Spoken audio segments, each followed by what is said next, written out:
பழைய பாபிலோன் நகரத்தில் நதீர் என்ற ஒரு எழுத்தாளர் இருந்தான். அரண்மனை நூலகத்தில் வேலை பார்த்து கொண்டிருந்தான். ஒரு நாள் நள்ளிரவில் சுவர் இடிந்து விழுந்தது. பின்னால் ஒரு மறைந்த அறை. அதிலிருந்த ஓலை சுவடு ஒன்றில் ஒரு சிங்கம் ஒரு நாணயத்தை பிடித்தபடி முத்திரை இருந்தது. அந்த நாணயத்தில் இந்த வாசகம் எழுதப்பட்டிருந்தது: செல்வம் எல்லோருக்கும் அல்ல, அதை உண்மை நோக்கத்தில் தேடி அடைவோர் மட்டுமே பெற முடியும். தினமும் உன்னிடம் வரும் பணத்திலிருந்து சிறிது தொகையை சேமி. அதன்படி நதீர் செய்தான்.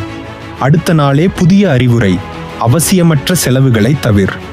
இப்படி ஒவ்வொரு நாளும் புதிய அறிவுரை, ஒவ்வொன்றும் நம்மை செல்வம் தரும் பாதையில் கூட்டிக் கொண்டு செல்கின்றது. அவன் பணக்காரனாக ஆரம்பித்தான்.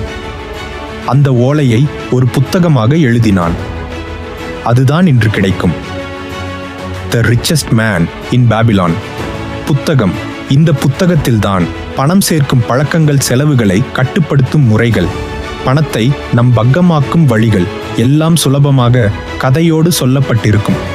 இது பழைய கால கதை மாதிரியே இருக்கும், ஆனால் இன்றைய வாழ்க்கைக்கே பயன்படும் நிதி அறிவு கதை.